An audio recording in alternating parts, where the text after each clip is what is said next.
তোমার পূজায় আমি সন্তুষ্ট হয়েছি মা। আমার আশীর্বাদে তুমি এক তেজস্বিনী সুলক্ষণা কন্যা লাভ করবে।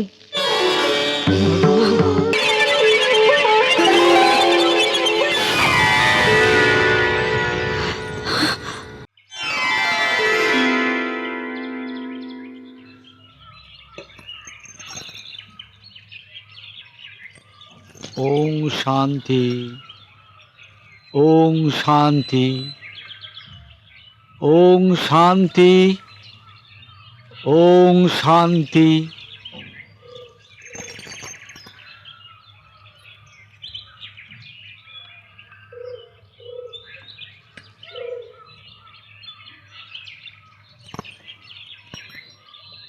জয়স্তু।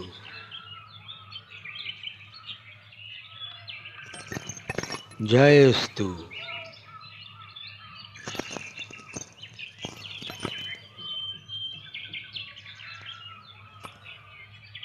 মা সাবিত্রী, বলুন গুরুদেব। তোমার এই সপ্তদশ জন্মদিনের শুভক্ষণে আশীর্বাদ করি ওই প্রদীপের উজ্জ্বল আলোর মতো তোমার জীবনও ভাস্বর হয়ে উঠুক। কিন্তু মহারাজকে দেখছি না কেন? মহারাজ আসছেন, ব্রাহ্মণদের বিদায় করে আসছেন। বেশ, তবে তুমি তোমার কন্যাকে আশীর্বাদ করো।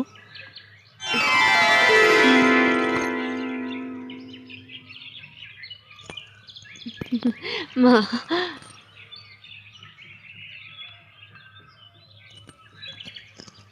চির সৌভাগ্যবতী হও মা, তোমার জীবন আনন্দময় হয়ে উঠুক।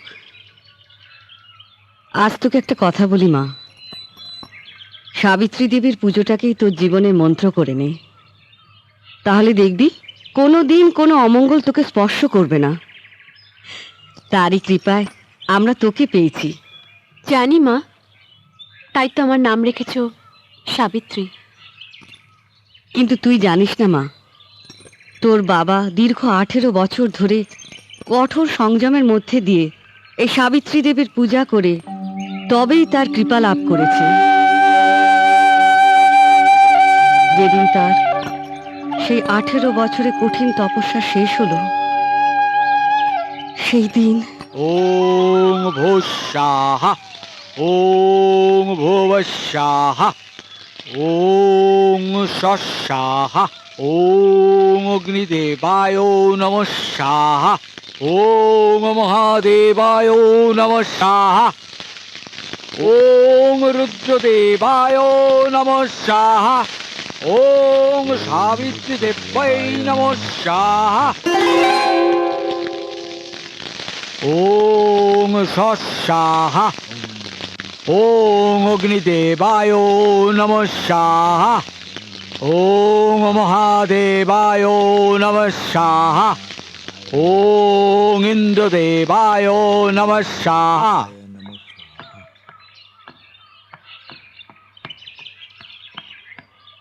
আসুন আসুন মহারাজ, আসুন মহারানী শৈব্যা, আপনাদের উপস্থিতি এই যজ্ঞে আমরা ধন্য হলাম। না না কল্যাণজি, মহারাজ অশ্বপতির এই যজ্ঞানুষ্ঠানে আসতে পেরে আমরাই নিজেদের ধন্য মনে করছি।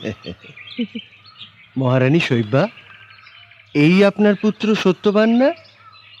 হ্যাঁ মহামন্ত্রী। আচ্ছা, মহারানী মালতী উনি কোথায়? তাকে তো দেখছি না। উনি আসনে বসেছেন, ও এই যজ্ঞে মহারাজের সঙ্গে উনিও আহুতি দেবেন। ও। আসুন আপনারা, আসুন, চলো। আসুন। ওং ভূঃস্বাহা, আসুন। ওং ভুবঃস্বাহা, আসুন আসুন, ওং চল স্বস্বাহা, আসন গ্রহণ করুন। ওং মহাদেবায় নমঃ স্বাহা। সত্যবান, ইনি দেবর্ষী নারদ। প্রণাম করো। প্রণাম। নমঃ স্বাহা, ওং ভূঃস্বাহা, ওং ভুবঃস্বাহা, ওং স্বস্বাহা, ওং অগ্নিদেবায় নমঃ স্বাহা, ওং ভূঃস্বাহা, ওং ভুবঃস্বাহা। অশ্বপতি, এবার তোমরা জোরে মিলে সাবিত্রী মন্ত্র উচ্চারণ করে আহুতি দাও। ওম সাবিত্রী দেব্যৈ নমঃ স্বাহা। ওম সাবিত্রী দেব্যৈ নমঃ স্বাহা। অশ্বপতি, তোমার পূজায় আমি সন্তুষ্ট হয়েছি। মা, আমার আশীর্বাদে তুমি এক তেজস্বিনী সুলক্ষণা কন্যা লাভ করবে।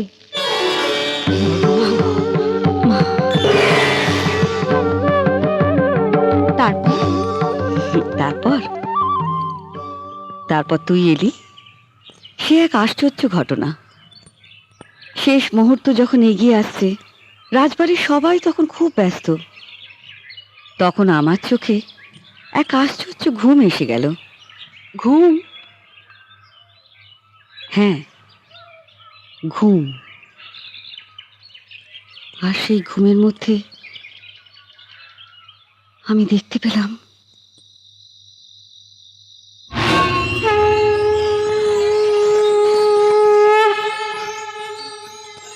মা।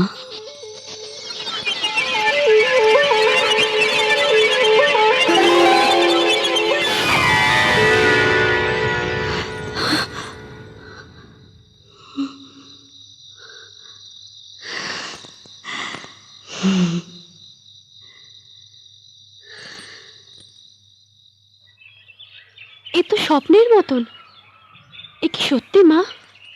জানি না রে মা, তবে ধাইমা বলেছিল তোর জন্মের মুহূর্তে আমি আচ্ছন্ন অবস্থায় নাকি ওই দৃশ্য দেখেছিলাম।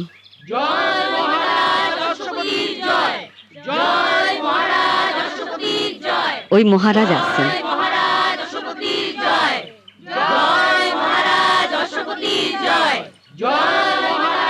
জয় মা।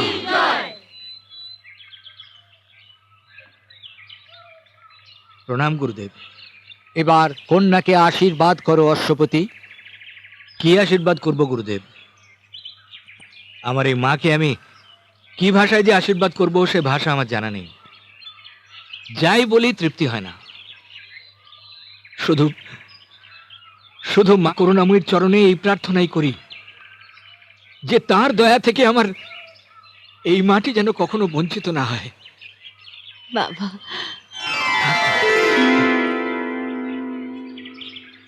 এবার আমি মাকে ভোগ নিবেদন করব। যে আর কি, চলো চলো মা। ও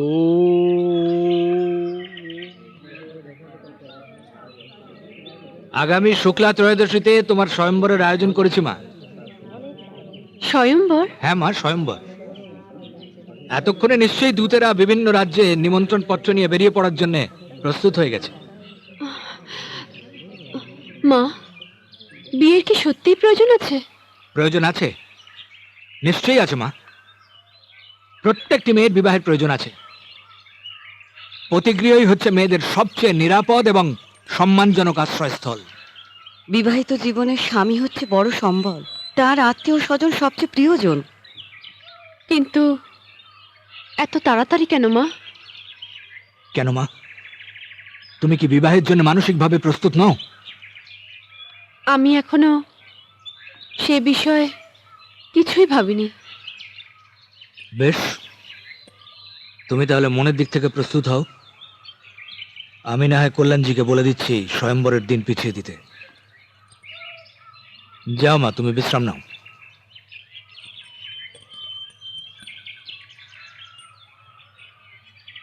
সাবিত্রী স্বামী গৃহে চলে গেলে এ ফাঁকা বাড়িতে আমরা কি নিয়ে থাকবো বলো তো মালতী? না, তবু কর্তব্য তো করতেই হবে।